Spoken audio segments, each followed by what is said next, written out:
Victor, welcome to Mint.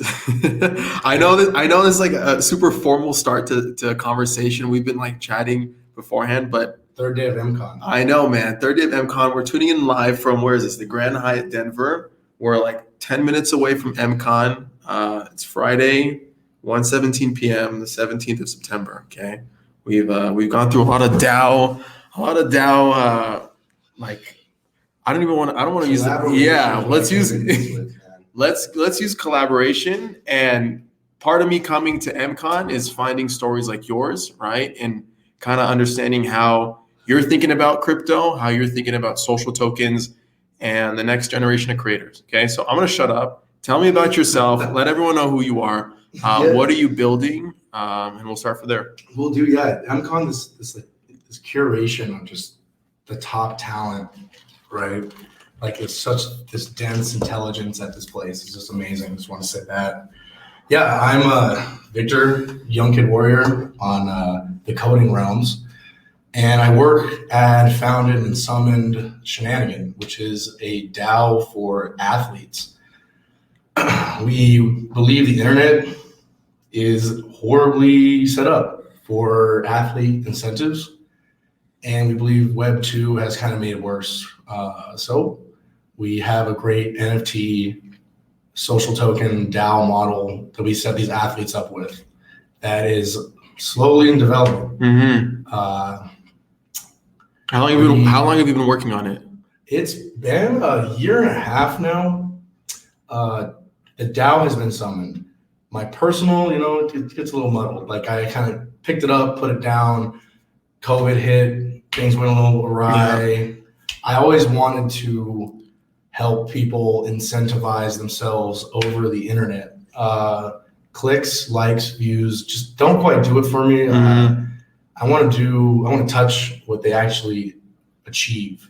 And I think really that's what people like navigate and like gravitate to navigate. You can check us out at she.energy. That's our website. Join our Discord. The app will be launching 3 to 5 months. We just had this huge decentralized restructuring. We started decentralized, but with the space of Web3 tech that's come out in the last year, it's just going to be revolutionizing how data is stored and how data is retrieved from the blockchain. And we want to be caught up, so we did this like restructuring. Yeah. And then from there, it's on to what we want to talk about today. Yeah, and we'll get into it. We'll get into it in a second. Social tokens. Everybody has a journey into crypto. Okay, everyone has like that thing that got them in. What were you doing before crypto, and how did you kind of make your way into it?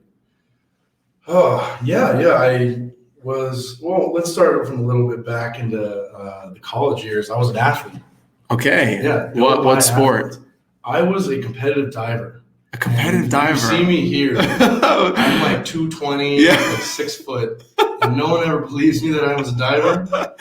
First thought's like, yeah, you're a rugby player, right? Right, or football, or like, No, I jumped off high.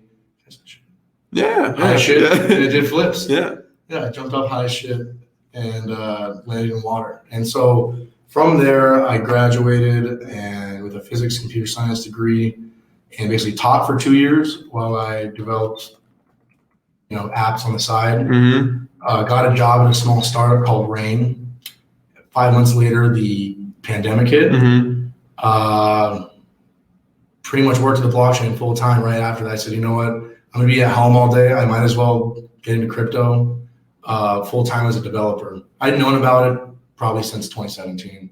I bought my first F at like $80 and then like big dip right before it went to like 200 and then back down, and now it's here we are. Yeah. Okay. So you got started by buying some Ethereum, but like, how did you get so obsessed with the creator side of things? Because what Shenanigans is doing, it's like, it's reimagining monetization for a specific class of creators, or we can categorize them as creators, but they're athletes, right? How? I get the athlete portion, but how like the social token, like NFT minting route? Yeah. It's a cliche. I'm in it for the tech. Okay. I've always been in it for the tech. DAOs, I heard about DAOs really early on. I was a developer, so most of the time I spent just reading Medium articles and not really talking to people at the beginning. And I was like, this is going to change everything, dude. Like you can, the atomic like structures you can build for society is just huge. So that got me really interested in what does a company look like on the blockchain? And then that got me interested in, okay, well, what does the code look like? What can I build to utilize these new companies on the blockchain? And I kind of didn't have anything. I didn't know what to build. I was just like new developer budding 3 years ago, right? Not new, but not seasoned. Woke up one morning, didn't want to get out of bed, and was like, if someone else had money on me doing this, if I had investors to get me out of bed, I'd do it. But if I had money on myself, I would not. I would just stay in bed all day. But I realized that's a great incentivization module. It's like, wow, if you have fans, you have someone else money on you or invested in you, you're going to want to do it a lot more. And that's actually what athletes do right now. So it's just a way to get me out of bed originally. Interesting. So right. What's your motivation as like an individual? So my motivation is, well, as an athlete, I've experienced what it's like trying to make it past 18. Right. Everyone does a sport, almost everyone, for 18 years of their life. They work almost a full-time job, and then they have nothing to show for it, right? Right. It's great mental fortitude, great job, but now you're gonna go pack boxes at Home Depot, or you're gonna work in a desk job, right?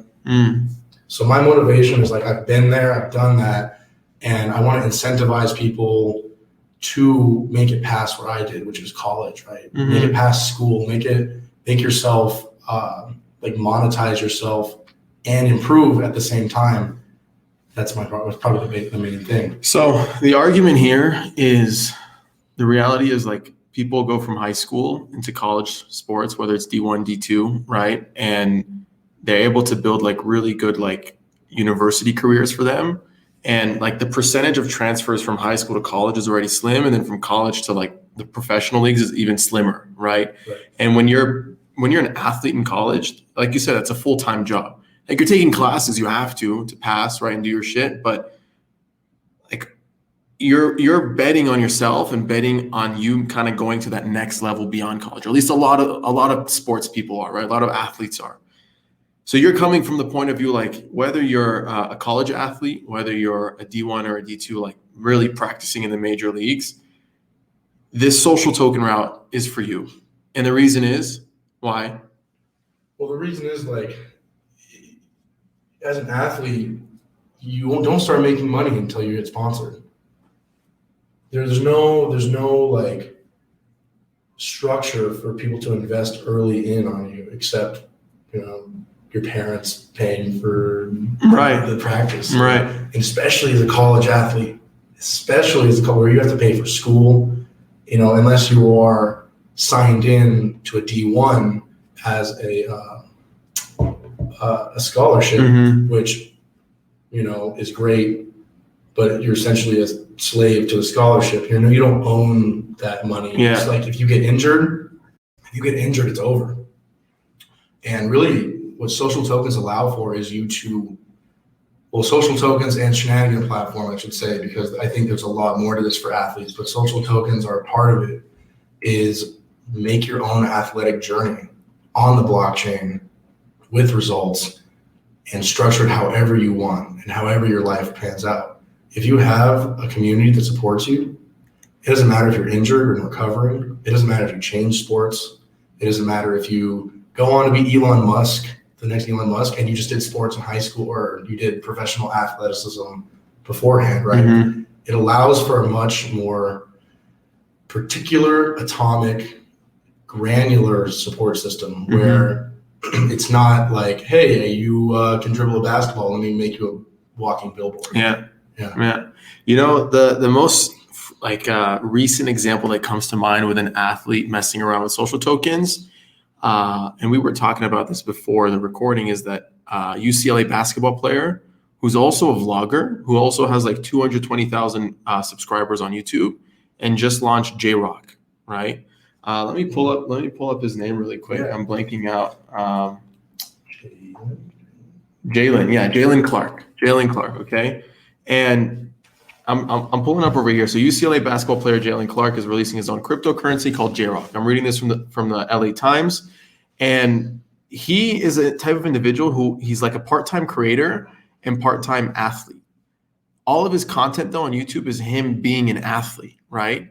So do you think that these athletic creators, they need to pivot more into like the vlogging route, the TikTok route, like building up that hardcore fan base for this thing to work? Or could it work with a micro community? Well, fuck no. I really hate and I think that's what I'm fighting, is we don't want athletes going the entertainer route. Mainly because very, very few athletes can do it, right? And be a professional athlete. Right. It's not built for athletes. It's built for entertainers. You know, all the power. Some people like are really good entertainers, and they can do both. But I really think that the incentive mechanisms we should build should focus on improving what they're already doing, right? Improving, like focus on what will make them better. What are their goals? Mm-hmm. Athletics is all about setting a goal, achieving a goal, and going to the next one. Mm-hmm. Right? That's a great model. Right. Why are we using, these Web 2, TikTok, Instagram like counters when we have such a great power with Web 3 and like doing like an earn based, mm-hmm. which I can't wait to get into. Yeah. But getting like an earn, like earning themselves by proving themselves every day, right? And we're still early on this social token stuff, and this is definitely a huge step in the right direction. I all the power to this. Like, this is cool. Like, we have to innovate. We have to try. But you're imagining it from a different angle. Okay. I think the future is bright for athletes on the internet, especially with Shenanigan. Yeah. 35 months. Shameless plug. So you talked about something. You just plugged something, okay? And I'll sum it up as working for an algorithm. Yeah. But you added more flavor, more context to it, okay? And this is something, again, we talked about like behind the scenes, which is why I wanted to have this conversation, because it was a new concept I came across of creators. The way it works right now across many platforms is, and again, there is no right or wrong way to do this, right? Everybody's just throwing shit at the fan and seeing what sticks. We're highlighting this model because it's a little bit different. And the way it works, how it works currently, is you can mint a certain amount of tokens. Typically, it's 10 million tokens. That sits in a wallet with a multi-sig, right? And creators allocate funds to their fans, create utility around that, whatever it may be. But you're approaching it kind of from a different angle. You're talking about working for an algorithm, and based off that, tokens. I'll let you, I don't want to butcher it. I'll let you. What's the other side? Yeah, you did a great job. It's funny that you're talking about working for an algorithm, because people think algorithms are this, well, most not like they're this static, unchanging, input output, right? It's almost like this block. But I think really what I'm imagining for these social tokens is this malleable, ever-growing algorithm that changes based on what you're putting out, right? It's not just one piece of code that does the same thing. It's like we have to plug a sports athlete into this algorithm, and then a artist into this algorithm. And actually, like, we can even go deeper. Maybe a sculptor would go into this algorithm, and then a music artist would go into this. Like, creating an algorithm that's customizable to the person is really what we're doing, or what I'm imagining here. Mm-hmm. Right? And so let's talk about an example. Okay, exactly. So I'm imagining this. People working for an algorithm, they get rewarded based off their actions. So you have to determine what that action is, program that, and do it in a way where you can verify that action, right? To then which gets rewarded. Yeah, let me give an example where we're talking about what's kind of happening in the current space, and then what would it look like? Amazing. Let's do it. Yeah. So I think the big like red herring or whatever you want to call it of social tokens is the rug pull ability. It's not a real word, but the rug pulls, right? Yeah. If we mint 10, 100,000 Atom tokens, what's stopping Atom, who controls them all, from just saying, yeah, I made $20,000. I'm good. I just want to pull it all out and just dump. Nothing. I mean, vesting. Like technically, my incentive is to not do that because I'll fuck up my personal brand. But the reality is, like, things are in place for it to happen, and it may be beyond my control too. Someone might hack and dump on top. So 100%. Okay. Right. And in the world we live in, people could flip that into an entire business of just pump. Yeah, exactly. Start another token. Exactly. And I'm sure they would. Right. And you have vesting, right? Vesting where you can't. I hate vesting with a passion. And I think everyone kind of hates vesting with a passion. Sorry, just if you like vesting. Yeah. No, continue. This is good. Okay. You should be able to do what you want with the tokens you earn, and putting it behind a static time wall does not create much movement. It doesn't create any opportunity for adjustment, movement, change. It's so boring. It's a start though. But what would be really cool, right, is instead of minting all of them at once, we start at zero, right, and we grow the brand over time. As the athlete or the artist or the social influencer grows, the token should grow with them, right? Let's pause right there. That's a very goal-driven approach. Yes. Yeah. And that goes back to actually what you're talking about earlier, athletes set goals, athletes set milestones, right? And a lot of us operate like that. It's like human nature to an extent, at least certain types of individuals, right? Okay, continue. I'm just reflecting. Okay, right. It's easy with athletes, right? And I think the reason why it's easier to think about, and I want to structure this kind of conversation around athletes probably, is in the case of athletes, the athlete is the product. You can't really get around that. The physical human being is the product that they sell. So when you set the goal, right, it's the social token kind of wraps into that really well. 100%. And it follows them. And it let's say the athlete actually goes off to become a professional NBA athlete. We don't want to take over the NBA, and maybe not yet. Really, that's not what we're trying to do. We're trying to let them, give them a better path to there for now. But let's say they do that, their social token follows them through that, right? So why should it not grow and move around with those things happening in their lives, goal oriented, but also social tokens will capture everything else as well. So let's say the athlete, gets accepted to a D1 college after having one of the greatest seasons of their life, right? We'll have NFTs of all the stuff he did that season, right? Physical proof on the blockchain, goals, bam, bam, bam.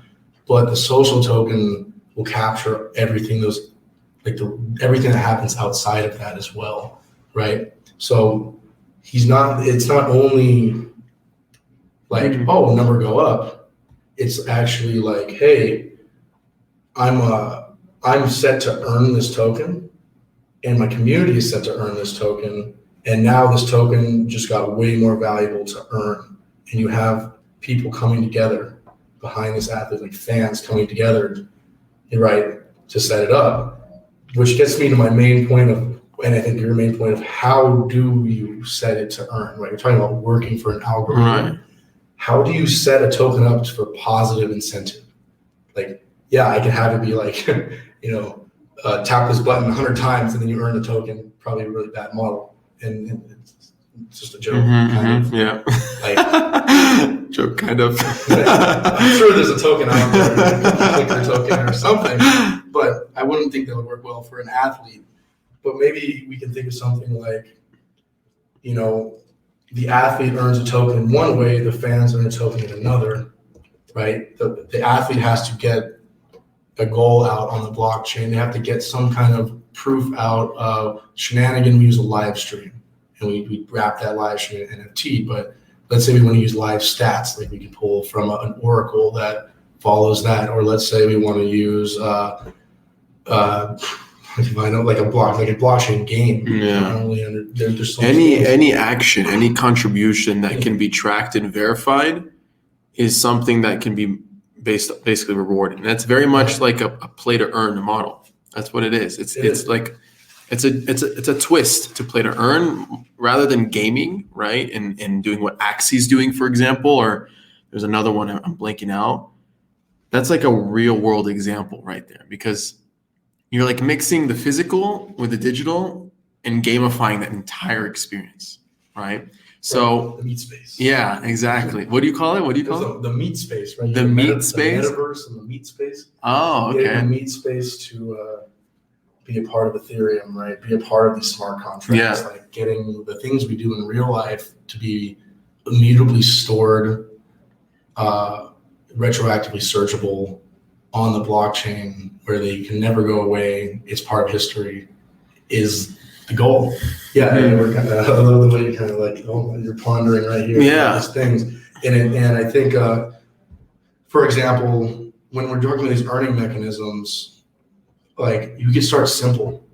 Like, hey, we want to keep the athlete with 50% of the supply of the token, right? Let's say that. Let's just start with that. Mm-hmm. So as he or she does the task at hand, the token will actually deflate until another task is minted, and then will actually inflate. Excuse me, the token will inflate as the community gets it, but then the athlete will do a task and receive a reward that gets it back to his or her 50%. Something simple like that. I should have prefaced this is really stuff that I'm still theory crap. This is really alpha thoughts. But and you have, so coming back to the example, we keep the athlete at 50%, but you have some burning mechanism on the community side where you say have a staking protocol of NFTs where the athlete has some sort of product like Shenanigan to give them NFTs where they can stake their tokens in the NFT using a standard called ERC 998 by Nick Mudgeon and a couple other really smart guys, great people. You should check it out. But staking these tokens and burning them while they are improving their score with the athlete and giving them some DeFi rewards, or you know how it works. The opportunities could just be limitless. Endless. Yeah. Which brings me to actually another point I wanted to make. Yeah. That's okay with you. Yeah, of course. Coming back, talk immutable blockchain historical ledger. And we're talking about working for algorithms that are ever changing and adapting. Retroactively rewarding things is what I think is so important with social tokens, and especially earn-based, like working for an algorithm, social tokens. We can look like, let's say an athlete starts their token, mints 5,000 a week, and it's just based off of like very rudimentary metrics of like, did he put this out?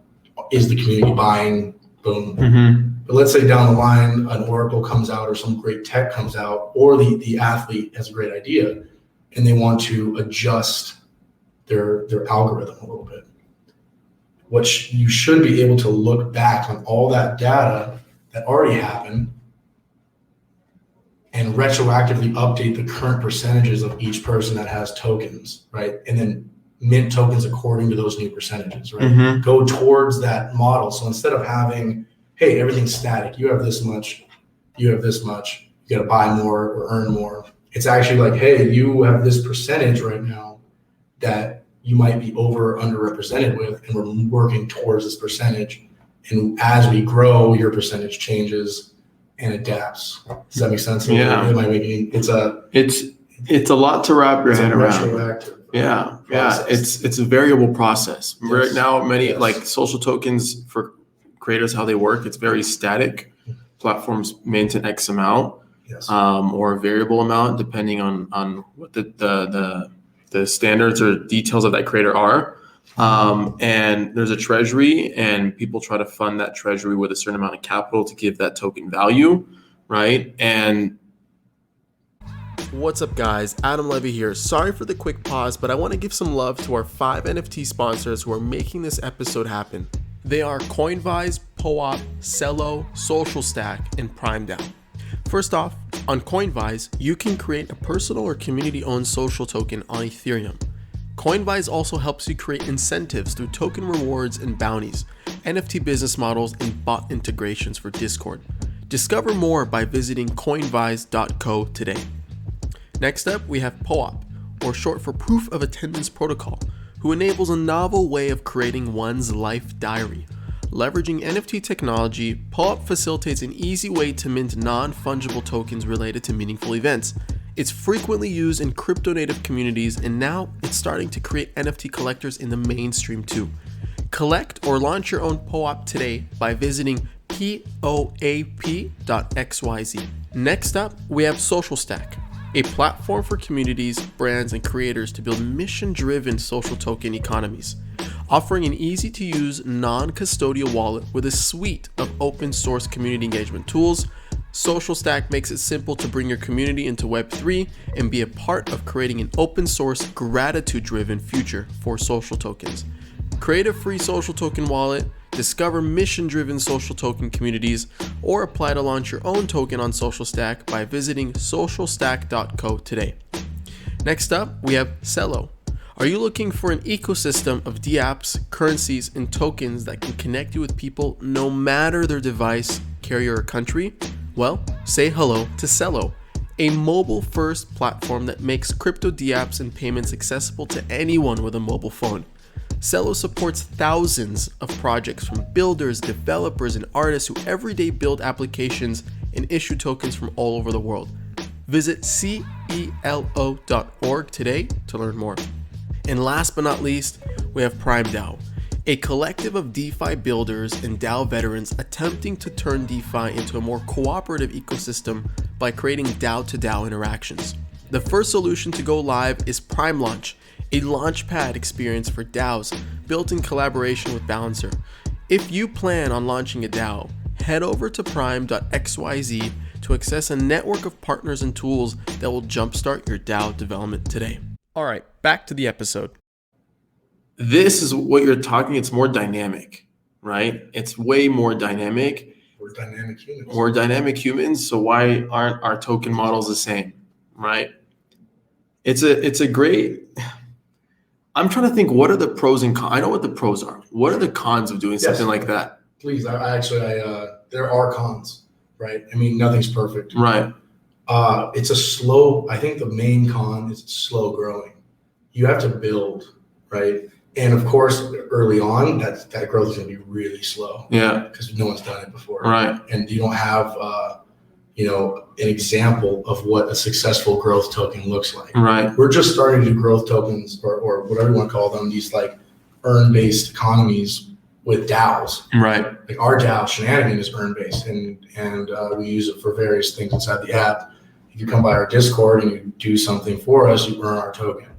We're just starting with DAOs, and so it's a slow growth. It's not like minting $10,000 tokens, matching it, and then making millions, right? It's not this like poof money. Mm-hmm. Just like humans, it's got to grow. Mm-hmm. Just like who we are, it takes some dedication and it takes some time. It's very much a long game. Yes. Right. It's very much a long game. And for creators and athletes who understand the value of building something long term, it's going to click with them. Right. Yes. And the issue is with like retail investors and many private investors that they want to see money now. Right. They making a bet, like a 5-year, 10-year bet, right? A 12-year bet, seeing the development of an individual over time, especially as an athlete. There's a lot of risks about being an athlete to begin with, right? Like, what's the average career length for an athlete, for example? What does that look like? Yeah, it's like 5 years or something. Depends on the sport. Yeah. I mean, if you play pool, you probably play until you're about 90. But yeah, but like more like the aggressive, like football about 5-10 years. Okay, so what happens after that? Then you start your coaching league, and your incentives are based off how many people you coach and how many people you make and you get to like the NFL for like, you know what I mean? Like, what does that kind of look like? How does that kind of carry on beyond being an athlete, you know? So that's one of the cons, not a cons, just like a gray area of like, what's the answer? How do we fill that answer, right? Okay, so the slow growth, that's one con. What's another con? I would say that's the main con, man. It's complicated to explain, maybe, but I do want to expand a little bit. Yeah, go for it. On what you said, like where an athlete's career stops after 5-10 years. That's I don't know if I believe that. I do think that an athlete is an athlete for the rest of the time that they are alive on this earth. It's just how you structure your athleticism. That's what we're trying to change in Shenanigan. Mm-hmm. It's not about actually if you're a professional or not. What we're trying to do is focus on the improvement, right? Have people invest in your improvement, whether or not you are improving at, your kicks, your field goal kicks, mm-hmm. or you're improving as a older athlete in a different league with your field goal kicks, right? It's all about, you hear what I'm saying? Yeah, you know where my mind's going right now? Like, how do you track these things now? Now you're talking about like IoT sensors kind of verifying. Otherwise, you're relying on like human judgment to kind of tell, or depending if it's like a live game or if it's like an in-practice thing. Like, are there IoT sensors now attached to balls and goals to kind of determine which ones you missed? You know what I mean? Like, how do you automate this so people don't have to constantly be logging their stuff or sharing it on? You know what I mean? Yeah. There's a lot going on in my mind about that, and it's probably it has to do with oracles and the blockchain, right, and large systems of, like you say, IoT. But let me tell you what we do at the start of Shenanigan, sure, and how we handle that. Shenanigan hosts a live stream for these athletes, right? So it's something that can be verifiably live. And then we use our DAO which has a great version of uniqueness for the token. We use our DAO to vote on what actually happened in that live stream, right? And the idea is we want as many people to vote and give their opinions on what actually happened for these very simple, rudimentary questions of, did the field goal go between the poles? What's a real push-up, right? Did he do 10 push-ups? Did he make the kickflip satisfiably enough? Did he and it's kind of relying on athletes to be particular with what they want to do as well, right? Because if they're like, I'm going to jump off this bridge in the water, and he does 5 flips in the middle of it. It's like, well, yeah, you jumped, but you did 5. You know what I mean? It's like, so it relies on them, which that's being a creator. You have to be very specific with what you want to do and what you're doing. But having these like general votes of what happened on the live stream is probably, it encompasses a lot. You can do a lot with that, right? Yeah. So that's how we do that. Yeah. Using DAOs and a quadratic vote, right? This like flattened out vote to get as many opinions that are humanly certifiably unique into an NFT that says, hey, this is what happened at this point in time in history for this individual. Wow. Mm-hmm. And then the social token just kind of fits right in there, right? Yeah. So is there a capped supply on these social tokens? So with this, I think Earnbase, there is no cap supply. Yeah. You can have a cap supply. I don't know what's best. My DAO Shenanigan, I shouldn't call it my DAO, but the DAO I summon is no cap at the moment. It's just going. Which makes a lot of sense. Yeah. There's someone told me there's nothing wrong with inflation. Like it's a stigma, but inflation can be very, very good. But I do know other communities like OneHive or other source code communities use a static model where they just allocate a certain amount of tokens and to their distribution, mm-hmm. or to that earn-based mm-hmm. mechanism. So it can be done both ways. I don't know what's best for social tokens. It's too new. Like, yeah, my vision, the stuff that I'm working on is infinite cap. Yeah. So I'll tell you that. Which makes sense for this model because your coin is dynamic and evolves as you grow and evolve, right? And with that, if you cap at 10 million, you're like 46 years old and you like reached all your milestones, like you run out, what's next? You issue a new token? Like, no, it doesn't make sense. Now we're a Bitcoin token. Yeah. What happens when the athlete dies? Well, speculation never ends, right? I guess. So let's apply this from the Kobe point of view. Yeah. Okay. Yeah. Okay. All right, Kobe. I'm a big Lakers fan. Man. Let's do it. From LA. Let's do it. That hit really hard. Rest in peace. Kobe, with him, it was so sudden. Like, I feel like it's almost two different things of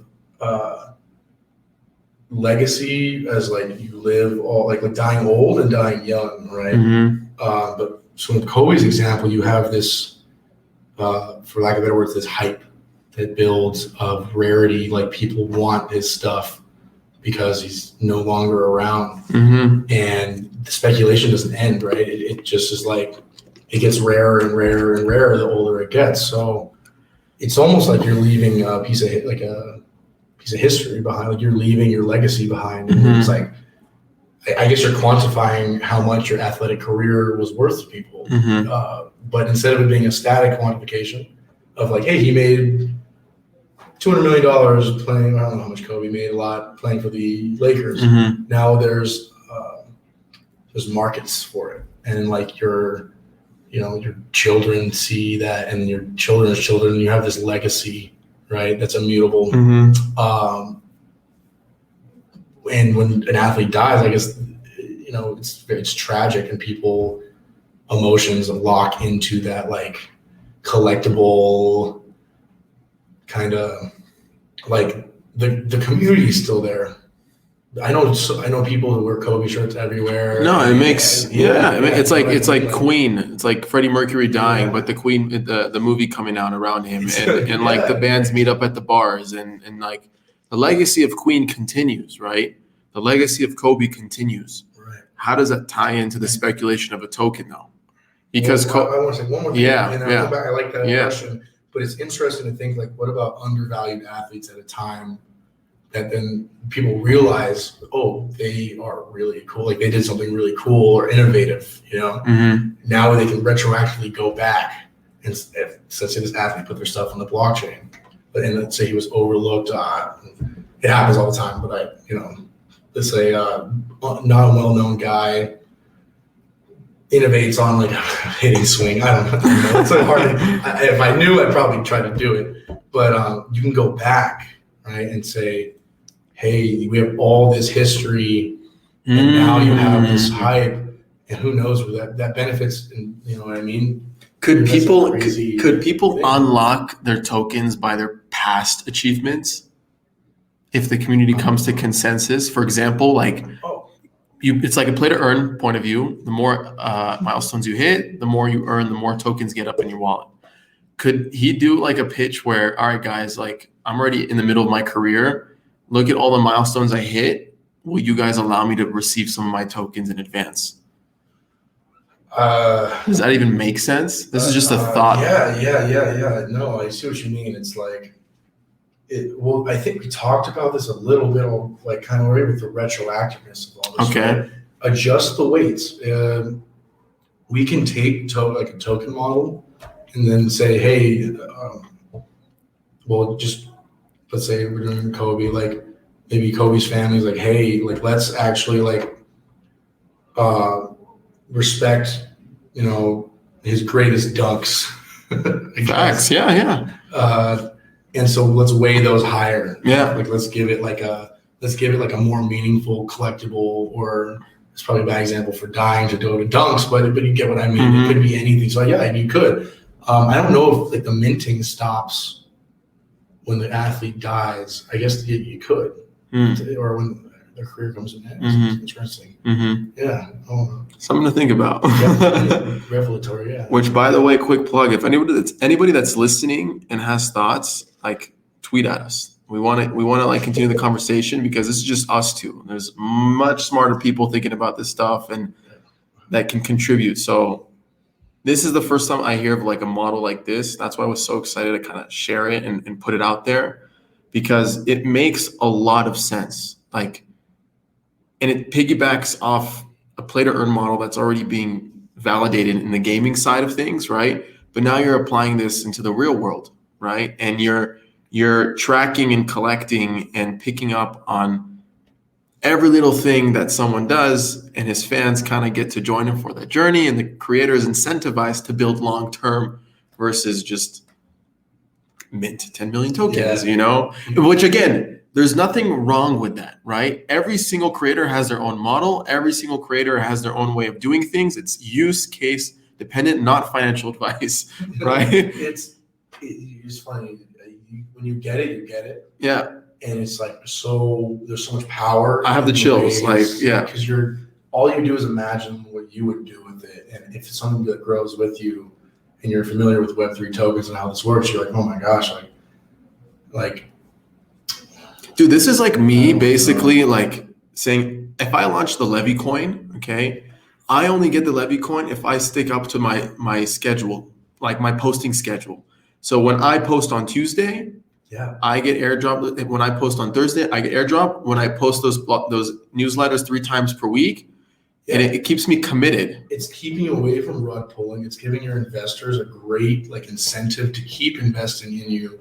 And you can even bring in other variables like certifiable likes, right? Like, so let's say you say, all right, I posted this Tuesday, but this post only got this many views. So I'm going to get, less of my token this time because it didn't get as many as this one. And that's just there's problems with that with how do you know that you're not gaming with bots and things like that? But maybe there's a scoring system that we can create, or there's ways, there's so many variables you can just keep adding as the tech gets better, as the Web3 becomes more universal. It's like even in the 2 years I've built Shenanigan, it's just so many options have opened up that it's just so okay, that's very from my point of view. I know what I need to do as a podcaster to mint more tokens. How can I integrate that that views through my community? What can they do to enable more token printing? So again, alpha thoughts here. We do have a blog post about this in our Substack, shenanigan.substack.com. You look for the fan tokens. I'll put it in the show notes. Yeah. And what we do let me tell you what we do at Shenanigan, and then I'll kind of synopsis. And this is not static yet. I definitely have more to iterate on it, but the general gist is we have a product like an NFT, right? That these fans can own and buy and kind of use to invest in the athlete, and then by holding the NFT, they can actually start retroactively earning these social tokens by holding and staking more social tokens in the NFT or with the NFT or backing it with liquidity, things like that. The way it works is we use, like I said, this ERC-988 model. So when the user buys the NFT, it actually doesn't accrue any social tokens. Then they can use the social token to unlock the NFT to start accruing at a base rate. And then what they can do is start charging that NFT by adding liquidity tokens for the socials. Don't smile like that, because you get it already. You can add liquidity tokens into the NFT that will make it have a multiplier on the social tokens. And then what you can do is you can take the NFTs that the athletes put out for their goals, or maybe the NFTs that you put out in the for your blogs, right? And you can actually put them into those stakeable NFTs that we're talking about. So, and if you have a full collection, you get to be like a platinum NFT, right? And then what you can do is that earns 10x rewards of social tokens. You can increase the multiplier, or you can increase the base rate. And then what you can do is actually go take that, all the social tokens, all the NFTs inside of this big NFT, and sell it on OpenSea, or not sell it in one batch, one transaction. You don't have to you're curating. So there's this incentive to, as a fan, to increase the rarity of these NFTs, of these, we call them matter cards and energy packs. So increasing the rarity helps you make social tokens and it's increasing the value as it generates. And then the athlete is wanting you to increase it because they will earn revenue with every sale, right? Every transfer they'll earn royalties back. So it's like both parties want the same thing.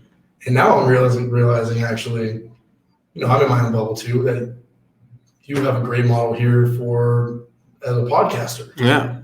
Right? Yeah. I never even put it together like that. I was more so into the sports, but it's very much applicable. Yeah, it very much applicable to any creator, anybody. Cool. Yeah, like it's not just for an athlete. Like it makes sense for an athlete, but it makes a lot of sense for many, many other creators, whether you're a TikTok person, whether you're a musician, right? Yeah, chase your dream, don't chase the money. Yeah, and get rewarded for chasing your dream. Yeah. That's a tagline right there. That's Shenanigan's tagline right there. Yeah, you can feel it be it. That's what my dance teacher used to say back then. I love it. I think that's a perfect place to end off. Really, guys, anybody that's listening to this, like, hit us up, DM us, contribute to the conversation if it gets big enough, because I think this is like a conversation that might spike a lot of like interest. I'll even open like a Discord channel on like Mint's server, and we'll just like back and forth echo and share ideas. But yeah, dude, anything you want to add before I kind of like let you go? Keep fucking hitting my hands in front of the mic. I should stop. I will plug Shenanigan Twitter. Yeah. Is that right? Yeah. Plug anything you want. Yeah. Where can we find you? Me, Ginelli, unit Ginelliunit. That's my Twitter handle. Follow Shenanigan at she_DAP. We tweet fairly often, and you can actually join our Discord to start earning particle right away. You don't have to do anything. Not financial advice. Not financial. Well, you earn. So as much time as you want to put in, you don't have to spend any money. You just have to spend your time, right? And we are partnered with Bright ID. We actually developed the Bright ID Discord bot for our server, which currently has 4,000 users, 3,000 users. You can look it up on brightid.org. But get verified with Bright ID, and you'll actually earn the tokens that you have been accumulating in our Discord. So check that out. She.energy, again, she.energy/join. But always do your own research. DYOR, not investment advice. Yeah. Just earn. Do your own earning. Yeah. Right? Yeah. DYOE. DYOE. Do your own earning. Yeah. Why are we buying? Why are we buying when we can just earn? You're helping people. I love it. Yeah. I love it, man. 3, 4, 5, 6 months from now, a year from now, you got to come back on. We got to do a recap, right? Kind of, I feel like from there, you'll have more like actually case studies of this kind of like being implemented. We should even do a joint session with you and a creator and kind of walk through this. But yeah, man, thank you for being on. No, thank you. Yeah. You approached me with this like podcast, and I actually was flattered, dude. Thanks for having me on. You got it. And like being such a homie. You got it, man. We'll do it again soon. Thank you.